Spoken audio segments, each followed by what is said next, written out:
Hi, నేను మీ Jaanu. Welcome to my channel. ఈ రోజు మనం మోస్ట్ రీసెంట్ గా రిలీజ్ అయిన when the phone rings drama episode 2 లో ఏం జరిగిందో తెలుసుకోబోతున్నాం. ఇంకా స్టోరీ విషయానికి వస్తే, లాస్ట్ ఎపిసోడ్ ఎండింగ్ లో హీరో కోపంగా హీజుని ప్రొటెక్ట్ చేయలేకపోయానని ఫ్రస్ట్రేషన్ లో చైని గోడకు గుద్దుకొని, నిన్ను ఖచ్చితంగా నా చేతులతో పట్టుకుంటా చూడు అని కిడ్నాపర్ కి వార్నింగ్ ఇస్తాడు. హీజు 10 minutes టైం అయిపోయిందని కాల్ భయంగా కట్ చేసేస్తుంది. హీరో హీజుని ప్రొటెక్ట్ చేయలేకపోయానని కోపంలో రగిలిపోతూ ఉంటాడు. హీజు వాష్రూమ్ నుండి బయటకు వస్తుంది. వాష్రూమ్ బయట ఉన్న హీరోని చూసి మళ్ళీ సైలెంట్ గా పారిపోబోతూ ఉంటుంది. హీరో తనని చూసి ఒక రూమ్ లోకి తీసుకొని వెళ్లి ఆ రూమ్ లాక్ వేసేస్తాడు. హీరో హీజుతో ఫోన్ బయటకు తీ అంటాడు. అది విని హీజు, కిడ్నాపర్ ఫోన్ నా దగ్గర ఉందని నిజం తెలిసిపోయిందా ఏంటి అని బాగా భయపడుతుంది. కానీ హీరో హీజు ఫోన్ ని బయటకు తీయమంటాడు. ఎందుకంటే హీరోకి సైన్ లాంగ్వేజ్ రాదు కాబట్టి. వాళ్ళిద్దరు మాట్లాడుకునేటప్పుడు హీజు ఫోన్ లో కానీ బుక్ లో కానీ రాసి చూపిస్తుంది. అలా వాళ్ళిద్దరు కమ్యూనికేట్ చేసుకుంటూ ఉంటారు. హీరో హీజుని, నిన్ను నిజంగా నిన్న కిడ్నాప్ చేశారా అని అడుగుతాడు.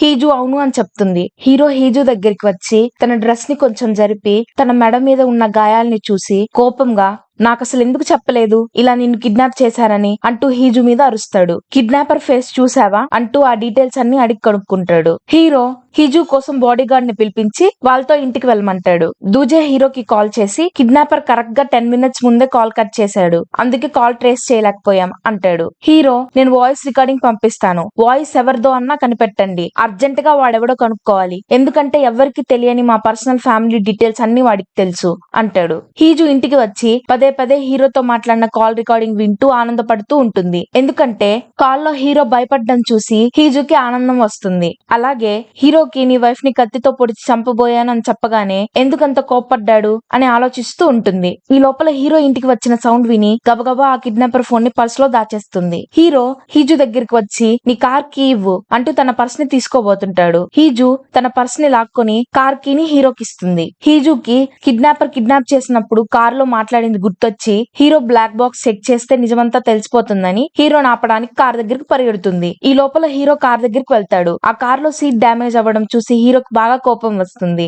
బ్లాక్ బాక్స్ చెక్ చేస్తే అందులో ఏం రికార్డ్ అయి ఉండదు. హీరో కార్ నుండి బయటకు వచ్చి పరిగెత్తుకుంటూ వచ్చిన హీజుతో, అసలు బ్లాక్ బాక్స్ లో ఏం రికార్డ్ అవ్వలేదు ఎందుకు, నిన్న నువ్వు రిపేర్ అయిన కార్ ని ఇంటికి ఎలా తీసుకొచ్చావు అని అడుగుతాడు. హీజు, నేను కార్ మెకానిక్స్ ని పిలిచాను అంటుంది. ఈ లోపల ఒక బైక్ ఫాస్ట్ గా హీజు మీదకు వస్తుంది. హీరో తనని పక్కకి లాగి పట్టుకుంటాడు. ఆ బైక్ అతన్ని జాగ్రత్తగా నడపలేవా అని తిడతాడు. హీరో హీజుతో, నేను నీకు కొత్త కార్ కొనిస్తాను, ఇది యూజ్ చేయొద్దు, సేఫ్టీ కోసం కొన్ని రోజులు ఇంట్లోనే ఉండు అంటాడు. హీజు, కుదరదు, రేపు నాకు కోర్టులో వర్క్ ఉంది, నేను డైరెక్టర్ తో కలిసి అక్కడికి వెళ్ళాలి, మీ అమ్మ నన్ను జాబ్ మానేయమనింది, కానీ నాకు జాబ్ చేయాలని ఉంది అంటుంది. హీరో, సరే అయితే నీకోసం నేను బాడీ గార్డ్ ని అపాయింట్ చేస్తాను, వాళ్ళతో వెళ్ళు అంటాడు. హీరో దూజే కాల్ చేసి బ్లాక్ బాక్స్ లో ఏం రికార్డ్ అవ్వలేదు, రోడ్ మీద ఉన్న సీసీటీవీస్ ని చెక్ చేయండి అని చెప్తాడు. హీరో వాళ్ళ అమ్మని మీట్ అవ్వడానికి వెళ్తాడు. హీరో వాళ్ళమ్మ హీరోతో మాట్లాడుతూ, హీజున్ జాబ్ మాన్పించు, ఎలక్షన్స్ దగ్గరకు వస్తున్నాయి కదా అంటుంది. కానీ హీరో ఏం మాట్లాడకుండా సైలెంట్ గా ఉంటాడు. హీరో వాళ్ళమ్మ మాట్లాడుతూ,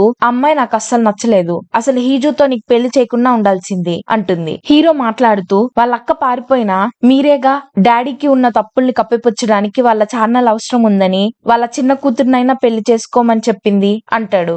నెక్స్ట్ డే కోర్టులో హస్బెండ్ అండ్ వైఫ్ ఫైట్ వల్ల కోర్టుకి వస్తారు. అందులో వైఫ్ డెఫ్ మరియు మాట్లాడలేదు. దాంతో ఆమెకి సైన్ లాంగ్వేజ్ ఇంటర్ప్రిటర్ గా కోర్ట్ కి హీజు వెళ్తుంది. దూజే హీరో దగ్గరికి వచ్చి హీరోతో మాట్లాడుతూ, నిన్న ఈవెంట్ లో వచ్చిన గెస్ట్ లిస్ట్ ప్రకారం బయట వాళ్ళెవరూ లోపలికి రాలేదు, అలాగే ఇది మనకు దొరికిన సీసీటీవీ ఫుటేజ్, అందులో కిడ్నాపర్ తనంతట తానే హీజు కార్ లోకి వెళ్లడం వాళ్ళకి కనిపిస్తుంది. హీరో హీజు కార్ హ్యాక్ అయిందని తెలియక కిడ్నాపర్ హీజుకి తెలిసిన వాడు అయి ఉండొచ్చు అని అనుకుంటాడు. కోర్టులో వర్క్ అయ్యాక హీజు వాష్రూమ్ లోకి వెళ్తుంది. తన బాడీ గార్డ్ వాష్రూమ్ బయట వెయిట్ చేస్తూ ఉంటుంది. అక్కడెవరో గొడవ పడ్డం చూసి బాడీ గార్డ్ వాళ్ళని ఆపడానికి వెళ్తుంది. వాష్రూమ్ లో నుండి బయటకు వస్తున్న హీజుకి వాష్రూమ్ బయట ఎవరో ఉన్నారని గమనించి కిడ్నాపర్ ఏమో అని భయపడుతుంది. బాడీ గార్డ్ గొడవ ఆపేసి వాష్రూమ్ దగ్గరికి వచ్చే లోపల హీజు మిస్ అవుతుంది. హీజు మిస్ అవ్వడం చూసి వెంటనే హీరోకి హీజు మిస్సింగ్ అని మెసేజ్ చేస్తుంది. హీరో చాలా ఇంపార్టెంట్ మీటింగ్ లో ఉండి వెళ్ళలేక, హీజుని ఫాస్ట్ గా వెతకండి, కావాలంటే కోర్ట్ వాళ్ళ హెల్ప్ తీసుకోండి అని మెసేజ్ చేసి ఫుల్ టెన్షన్ పడుతూ ఉంటాడు. ఈ లోపల బాడీ గార్డ్ హీజు దొరికింది, ఒక అబ్బాయితో మాట్లాడుతుంది అని మెసేజ్ చేస్తుంది.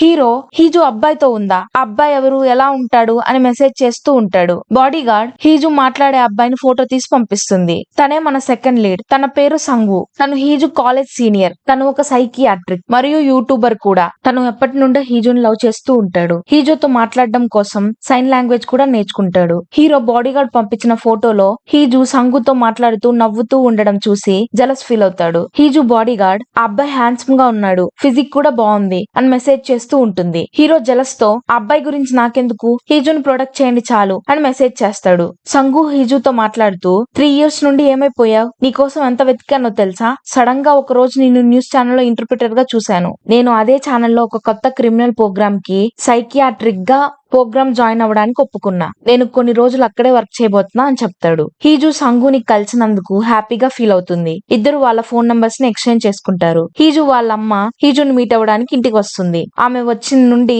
హీజుని అది చేయలేదు ఇది చేయలేదు అని తిడుతూనే ఉంటుంది. ఆమె హీజు కోసం సెక్సీ బట్టలు తెచ్చిచ్చి హీరోతో త్వరగా పిల్లల్ని కనమంటుంది. ఒకవేళ కానీ అలా చేయకపోతే మీ నాన్న హాస్పిటల్ బిల్ ని కట్టకుండా రోడ్ మీద పడేస్తా అని బెదిరిస్తుంది. యాక్చువల్ గా హీజు వాళ్ళ రియల్ డాడీ దగ్గర మనీ, ఫేమ్, పవర్ ఏముండవు. అందుకే హీజు వాళ్ళమ్మ హీజు డాడీని వదిలేసి న్యూస్ ఛానల్ చైర్మన్ ని పెళ్లి చేసుకుంటుంది. Heeju step father news channel chairman. Heeju నిజమైన ఫాదర్ మెంటల్లీ ఇల్ అవ్వడంతో హాస్పిటల్లో అడ్మిట్ చేస్తారు. హీజు హీరోని పెళ్లి చేసుకొని పిల్లల్ని కంటే వాళ్ళ నిజమైన నాన్నని హాస్పిటల్లో జాయిన్ చేస్తా అని వాళ్ళమ్మ చెప్తుంది. హీజు ఈ పెళ్లి వాళ్ళమ్మ నిజమైన డాడీ కోసం చేసుకుంటుంది. ఈ సిచ్యువేషన్ నుండి ఎలా అయినా బయటపడాలని హీజు హీరోకి మళ్ళీ కిడ్నాపర్ ఫోన్ నుండి కాల్ చేస్తుంది. హీజు హీరోతో మాట్లాడుతూ నేను అడిగిన 2 billion పంపించాలని డిసైడ్ అయ్యావా అని అడుగుతుంది. హీరో కోపంగా నీకెంత ధైర్యం ఉంటే నా భార్యను గాయపరుస్తావా, నీకు శిక్ష మామూలుగా ఉండదు, నీకు మనీ పంపించను అని అంటాడు. హీజు అవునా, నాకు డబ్బులు ఇవ్వవా, నా దగ్గర ఒక ఇంట్రెస్టింగ్ ఫోటో ఉంది అంటూ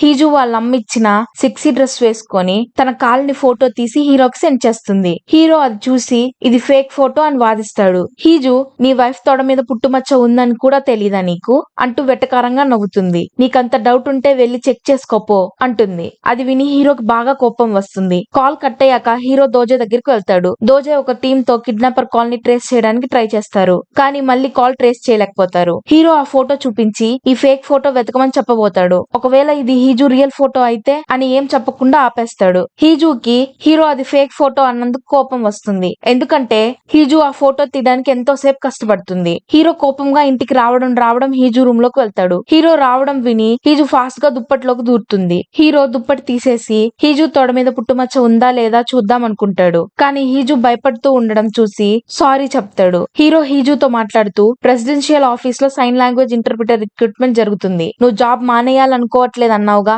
దానికి అప్లై చేసి చూడు, నేనైతే నీకు హెల్ప్ చేయను, నీ కష్టంతో ఇంటర్వ్యూ సెలెక్ట్ అయ్యి జాబ్ తెచ్చుకో అని చెప్పి వెళ్ళిపోతాడు. హీరో హీజు రూమ్ నుండి బయటకు వెళ్తుండగా డిన్నర్ టేబుల్ చూసి తనకి 3 years క్రితం ఏం జరిగిందో గుర్తు తెచ్చుకుంటూ ఉంటాడు. హీజు పెళ్లైన కొత్తలో ఫుడ్ రెడీ చేసి నైట్ హీరో ఇంటికి వచ్చే వరకు తూగుతూ డిన్నర్ టేబుల్ మీద కూర్చొని వెయిట్ చేసేది. హీరో అది చూసి నవ్వుకునేవాడు. అలాగే డిన్నర్ అయ్యాక హీరోతో డాన్స్ చేయడానికి ట్రై చేస్తుంది. హీరో హీజుతో నువ్వు మీ అమ్మ చెప్పిన పనులు చేయాల్సిన అవసరం లేదు, మన మ్యారేజ్ లో ఫీలింగ్స్ ని కలుపుకు, ఫస్ట్ నుండి నాకు ఈ పెళ్లి ప్లాన్ అనేదే లేదు అని చెప్పి హీరోనే హీజు దగ్గరికి రానివ్వకుండా చేస్తాడు. స్టోరీ ప్రెజెంట్ కి వస్తుంది. పక్క రోజు మార్నింగ్ హీజు లేచే టైం కి హీరో ఇంట్లోనే ఉండి హీజుకు బ్రేక్ఫాస్ట్ చేసి ఇస్తాడు. హీజు అది చూసి షాక్ అయి ఇంప్రెస్ అవుతుంది. హీరో నిన్న నువ్వు మీట్ అయిన అబ్బాయి ఎవరు, అసలు నమ్మొచ్చా అతన్ని అని అడుగుతాడు. హీజు తను నా కాలేజ్ సీనియర్, చాలా మంచివాడు అని చెప్తుంది. హీరో అది విని జెలస్ ఫీల్ అవుతాడు. సెలబ్రిటీ ఇంటర్వ్యూ కోసం న్యూస్ ఛానల్ కు వస్తాడు. దాని వల్ల బయట తన ఫ్యాన్స్ అందరూ వెయిట్ చేస్తూ ఉంటారు.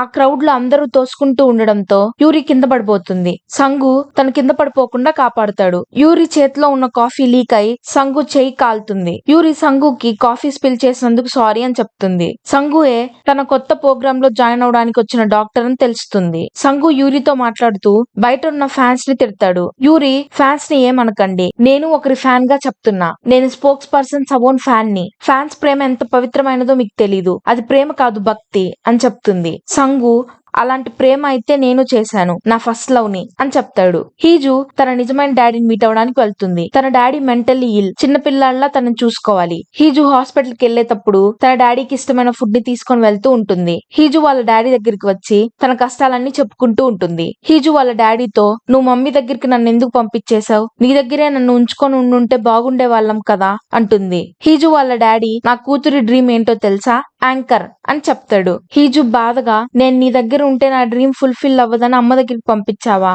అని ఏడుస్తూ, వాళ్ళ ఇంటికి వెళ్ళినప్పటి నుండి ఒక్కరోజు కూడా ఆనందంగా లేను, మూగదానిలా యాక్ట్ చేసి చేసి పిచ్చి పట్టేలా ఉంది, ఇప్పుడు నేను ఎలాంటి మనిషినో కూడా అర్థం కావట్లేదు, అక్కడి నుండి పారిపోవాలనుంది అంటుంది. హీరో తన రిపోర్టర్ ఫ్రెండ్ మీట్ అయ్యి తనతో మాట్లాడుతూ, ఒక అతను ఉన్నాడు, ఇతనికి ఒక తెలియని వ్యక్తి కాల్ చేసి తన వైఫ్ ప్రైవేట్ ఫోటోని అతనికి సెండ్ చేసి బెదిరిస్తున్నాడు అని చెప్తాడు. రిపోర్టర్ ఫ్రెండ్ హీరోతో మాట్లాడుతూ, ఇది ఖచ్చితంగా ఎఫ్ఐఆర్ అని చెప్తాడు. అది విని హీరో ఆలోచనలో పడతాడు. ఎందుకంటే హీజు కిడ్నాప్ అయ్యేటప్పుడు కిడ్నాపర్ తన కార్ లో డైరెక్ట్ గా ఎక్కి కూర్చున్నాడు, అది నిజంగా ఎఫ్ఐఆర్ అని ఆలోచిస్తూ ఉంటాడు. ఈ లోపల హీరోకి మళ్ళీ కిడ్నాపర్ నుండి కాల్ వస్తుంది. కానీ హీరో ఆ కాల్ కట్ చేసేస్తాడు. మళ్ళీ హీజు హీరో కాల్ చేస్తూనే ఉంటుంది. హీరో కాల్ లిఫ్ట్ చేసి, ఒక 5 minutes ఆగి కాల్ చేయి అని చెప్పి పెట్టేస్తాడు. ఈ కాల్ కిడ్నాపర్ కి ఎంత అవసరమో తెలుసుకోవడానికి, ఈ కాల్ వల్ల ఎవరికి ఎక్కువ బెనిఫిట్స్ ఉన్నాయని తెలుసుకోవడానికి కావాలని అలా చేస్తాడు. హీజు కరెక్ట్ గా 5 minutes ఆగి కాల్ చేస్తుంది. హీరో కిడ్నాపర్ బాగా డెస్పరేట్ గా ఉన్నాడని అర్థం చేసుకుంటాడు. హీజు కాల్ లో,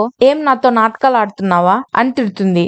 ఈ లోపల ఒక పేలిన సౌండ్ వినిపించి కాల్ కట్ అయిపోతుంది. మళ్ళీ ఎంత కాల్ చేసినా హీరో కాల్ కలవదు. హీజు బాగా టెన్షన్ పడుతుంది. గబగబా ఇంటికి వస్తుంది. కానీ ఇంట్లో కూడా హీరో ఉండడు. దాంతో హీరో కోసం వెయిట్ చేస్తూ సోఫాలోనే పడుకుని పోతుంది. మార్నింగ్ లేచిన తర్వాత కూడా హీరో ఇంట్లో ఉండడు. మార్నింగ్ న్యూస్ లో హీరో ఆఫీస్ లో బాంబ్ పేలింది, మాస్క్ వేసుకుని వచ్చిన ఒక వ్యక్తి హీరో ఆఫీస్ బయట పిజ్జా బాక్స్ పెట్టి వెళ్తాడు. అతను వెళ్లిన తర్వాత ఈ బ్లాస్ట్ జరిగిందని న్యూస్ లో వస్తుంది. అది విని హీజు షాక్ అయి చేతిలో ఉన్న గ్లాస్ కింద పడేస్తుంది. హీజు బాగా భయపడుతూ ఉంటుంది. ఈ లోపల హీరో గాయాలతో ఇంటికి వస్తాడు. హీరో హీజు దగ్గరికి వచ్చి, నాకు నీ గురించి అంతా తెలుసు అనుకున్నా, నాకు తెలియని హీజు కూడా ఉందా, ఎవరు నిజమైన హీజువో తెలుసుకోవాలి, నాకు నువ్వు తప్ప ఏ క్లూ లేదు, డ్రెస్ నువ్వు విప్పుతావా, నన్ను విప్పమంటావా అంటాడు. హీజు బాగా భయపడుతూ ఉంటుంది. స్టోరీ 3 years క్రితం ఏం జరిగిందో చూపిస్తూ ఉంటారు. హీజు వాళ్ళ అక్క ఈయన హీరోకి మెసేజ్ చేస్తుంది, రేపు పెళ్లి నాకు ఇష్టం లేదు, ఈ పెళ్లి క్యాన్సిల్ చేపించు, లేదంటే మీ ఫ్యామిలీ సీక్రెట్స్ అన్ని లీక్ చేస్తా అని చెప్తుంది.